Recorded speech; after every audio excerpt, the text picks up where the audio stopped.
Namaste, dear friends. This is Elle with Sacred Union Spiritual Wellness with another message from across the veil.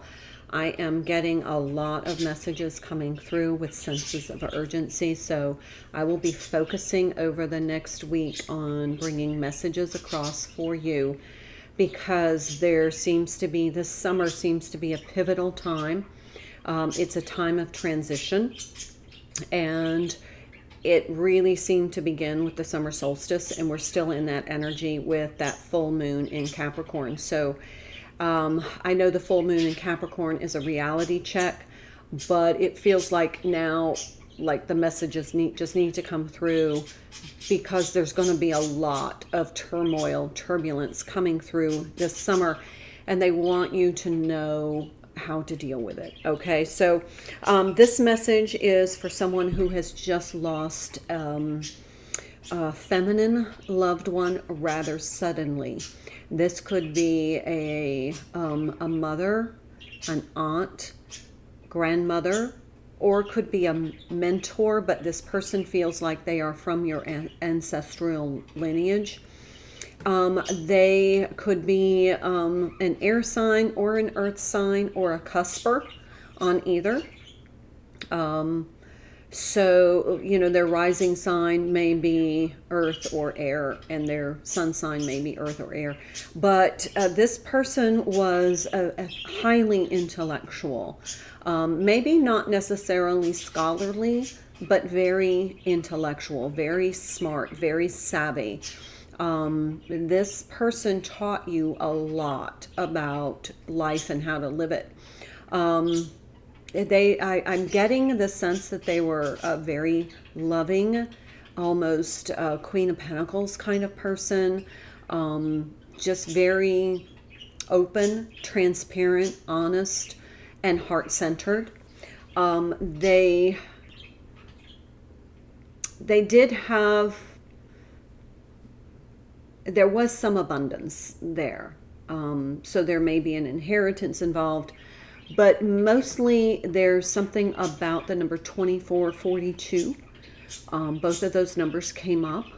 47 is another number, but it feels like something about the number 6 being very relevant. And 6s to me are equilibrium. So this person feels there's something about balance here that was really important about manifesting and maintaining balance in your life. So their message to you, this was a very ambitious person, and it may not have been career-wise, but of service. Okay, so there's a couple of things they want you to know. First of all, with the sudden death, and I'm not getting an indication of how, but it was very sudden and very painful, very unexpected. And you were left grappling, trying to figure out why. How did this happen? Why did this happen? Making sense of it all. But all of a sudden, you'll get this clarity. They want you to know that, they're okay. They are in a different dimension. And they are still executing their work. Those are the words that they're using. They are executing their work. So as above, so below. So what they were doing here as work, they are doing in that other dimension as work as well. They want you to, number one, find peace within your heart, that they are okay. And even though that this was sudden, unexpected, unpredictable, and absolutely, totally unforeseeable, that they are well and that they are continuing on their mission. But they also want you to tap into your soul power. Now, what I'm getting from them is that this sudden death maybe challenged your belief system. It may have shifted your belief system into a more soul-centered, maybe a spiritual belief system as opposed to a traditional religious belief practice.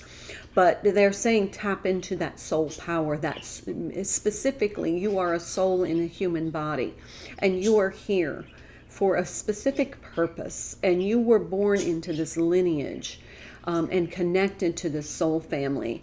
from this ancestral wisdom to continue their work, to continue the mission. It feels like this whole soul family is focused on one particular vision of mission. And they're asking that you continue because they are like, I'm leading by example. I am continuing my mission in the spirit world. So they're using the word afterlife. That might be significant to you, but there's something about there's a lot of sword energy here for me, a lot of air energy, but it feels as though, you know, you're kind of grappling with the loss, the grief, and they're asking you to like take charge of that. Understand that grief is a process and you're going to go through the process. And if you don't allow yourself to go through the process, you're going to get stuck. And they don't want you to get stuck. And what they do want you to do, and they're talking rather quickly, so I'm trying to get as much as I can. They want you to pinpoint what area is most significant in your grief.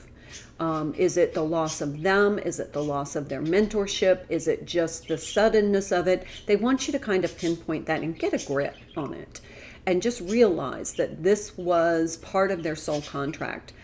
It was time for them, and it wasn't necessarily what they contracted to do here. It was the need on the other side, which took them across.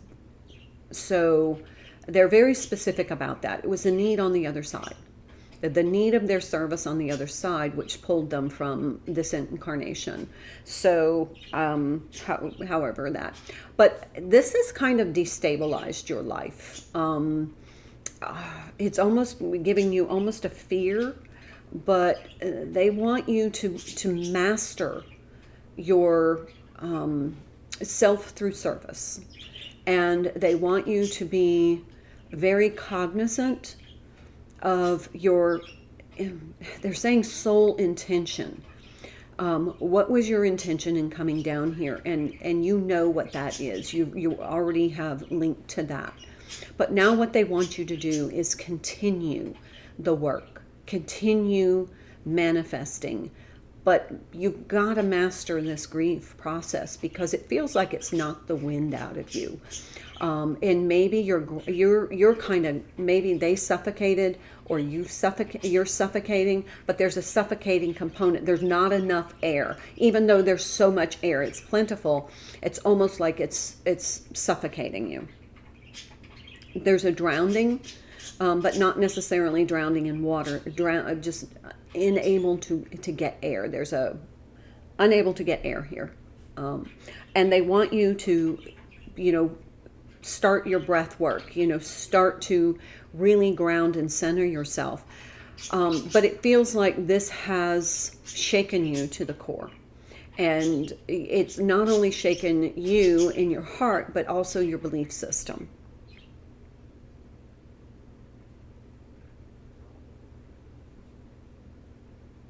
They are here to guide you. You come from a long line of very powerful light workers. Even though you may not have recognized that when they were present in the physical, they're trying to help you to understand that there's work to do on the other side.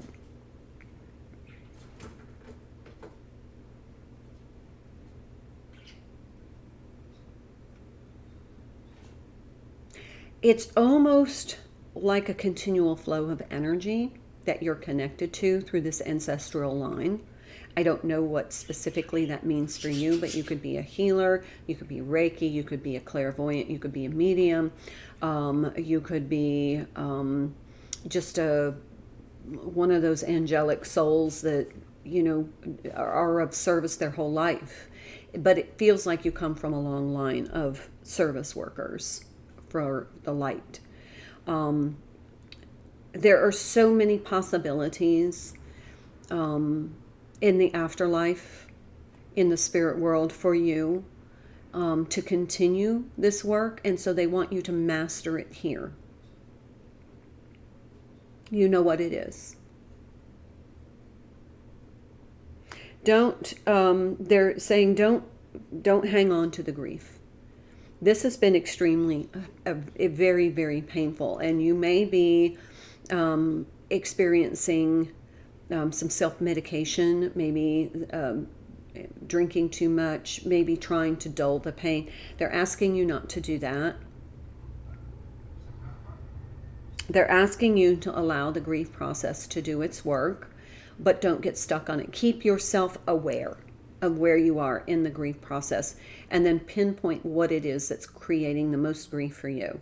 And then open your heart. They will let you know how to move through that.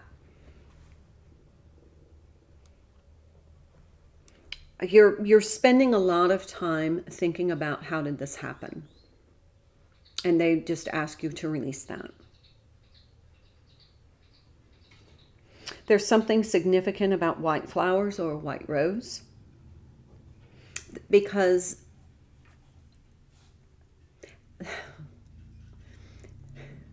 they're using the words their evacuation from this world. It was like they evacuated.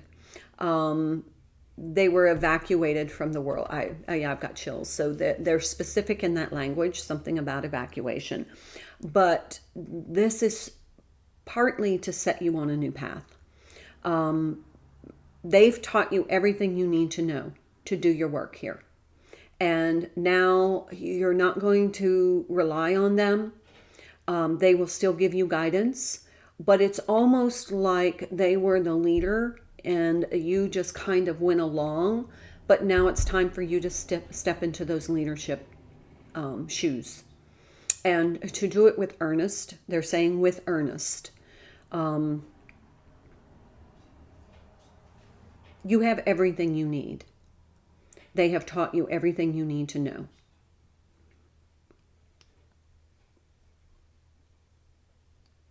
There's something about manipulating the quantum. There might be some magic. Some magic skill that you have.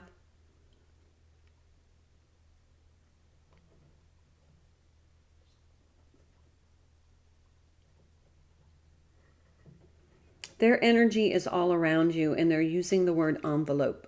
They're literally, you're enveloped in this energy from not only this person whom you've lost, but from a long line of feminine ancestors who are light workers just like you. And they have taught you over your lifetime how to use this to be of service. I feel like they may have used their light work skills as an income. They got paid for them. I don't know, somehow or another. There's money. I see money flowing in.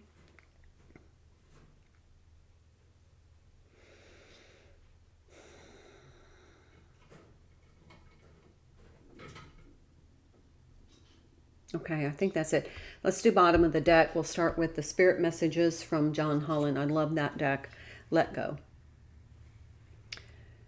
Once you let go of the outcome, you'll be able to release all the emotional constraints that have held you back in the past. Trust in the higher good and guidance of spirit. We only know your best intentions at heart, and we'll do everything in our power to protect you. But there is something about stepping into your soul's true power here. And maybe that's why they needed to transition, because this is your time to step into your power. And it's almost like with them not being here, and I'm not blaming, they're not blaming you for not stepping into those leadership shoes. It just was not going to happen while they were still incarnated here. But it's almost like it is your rise to power. And in a good way. Just keep that caveat in mind. This is about your soul's true power and passion and purpose. And now it's time for you to step fully into that and assume that leadership role for your lineage.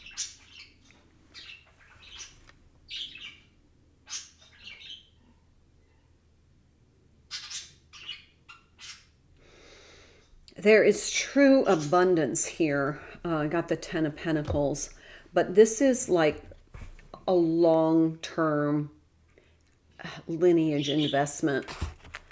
Let me check something.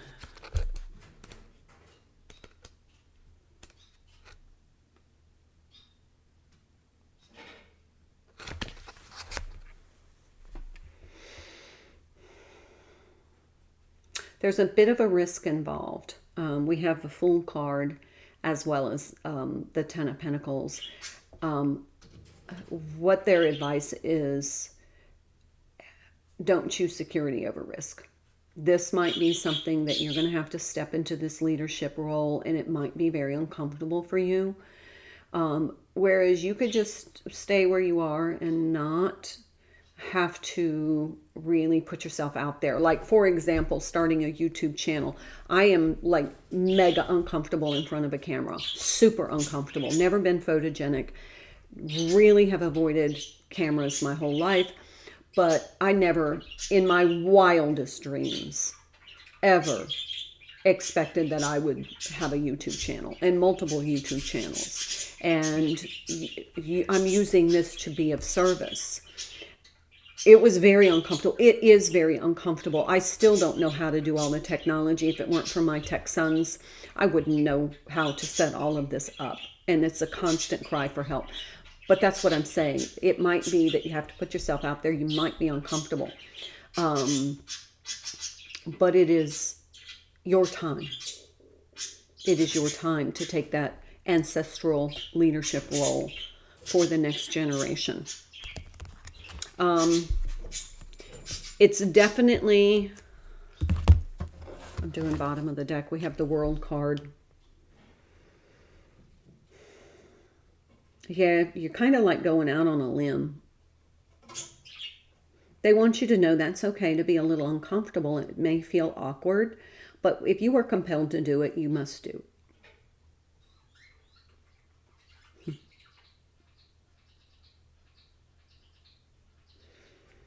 There's a beautiful ethereal energy here. It's so positive and so loving and so wise. I mean, who wouldn't want to be enveloped in something like that?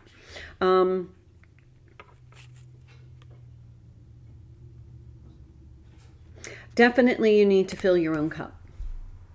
And don't be distracted by your fear or your anxiety or your grief.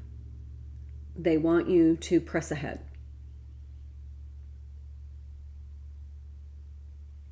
That's all. That's all I think they want to say. Okay, so that is the reading for you. I hope it helped. If it did, please leave me a comment. Share your story with me. You can email me. I am at sacreduniontarot@yahoo.com. Thank you to all of you who share stories with me. I feel like, and this is just my epiphany, I know YouTubers want millions of subscribers. I really don't. I want to be of service to a small community who I know I can have really intimate contact with and help guide you or help bring messages that help you. And I just don't feel like I can do that for a large following of, of viewers. I just don't. I feel like a small community of intimate people who are willing to share with me, because I've learned so much from you all. Through your readings, through our conversations, I've even met some of you in person. When I travel, I try and, if we're discussing, I like to meet you in person and share energy, because you guys uplift me and you don't realize how much. You really don't. When I get a comment or something, it's so uplifting to me that it really makes me feel connected and aligned with my purpose. So thank you for that. Truly, thank you so much. Every like, every comment is certainly heartfelt, and I am truly grateful. So, all right, that is it, my friends. Please check out for some other videos. I will try and keep up with my weekly schedule, but there are a lot of messages that need to come through right now. There's a sense of urgency about this summer. I don't know why, but it feels like there are things that people need to know before there's some turbulence that goes on. So with that, thank you so much for your presence here today. Thank you for all of my subscribers for supporting my work and my mission and my allowing me to be of service to you. Until I see you in the next video, I look forward to it. I hope you have a wonderful day, and namaste.